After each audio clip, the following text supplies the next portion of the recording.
শ্বশুরের নামে হবে ঘর জামাই আছি বলে কি সব কাজ করতে হবে নাকি? বলি রাজপুত্র এখান থেকে বিদায় হয়ে তোমার রাজপ্রাসাদে গিয়ে বসে বসে গেল না? ওমা দুটো হাত থাকতে থাকতে ঘর জামাইয়ের সাথে মুখে এত কথা কিসে? শালা বেশি কথা বললে ঘর জামাইয়ের গাল ফাটিয়ে দেবে মেরে। আয় মা ডিম অমলেট আর বিস্কুট দিয়ে চাটা খেয়ে নে, তুই তো বেরোবি। আরে আরে কি করছো? ওঠো ওঠো, ওই তো তোমার চা নিচে। ডান্ডি ভাঙা কাপে, তাও আবার শুধু চা জামাইয়ের জন্য। অবশেষে পান্তা ভাত, তাও তো জুটবে না।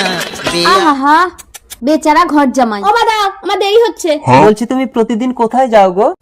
দেখেছো মা আমার বাপের বাড়িতে নাকি আমাকে জবাব দিতে হবে। তোর ছাই ভাল লাগে না। ও মা আমি চললাম। খালি পেটে যাস না মা, গিয়েই তো এক্ষুনি বন্ধুদের সঙ্গে মদ খাবি। এই ছোট লোকের বাচ্চার জন্য মেয়েটা আমার খালি পেটে চলে গেল, এবার মদ খাবে কি করে? ভুল হয়ে গেছে শাশুড়ি মা। ভুল হয়ে গেছে, সারাদিন কান্দ্র ওটার বস। বিয়া কইরা কি ঘর জামাই খাই কোনা।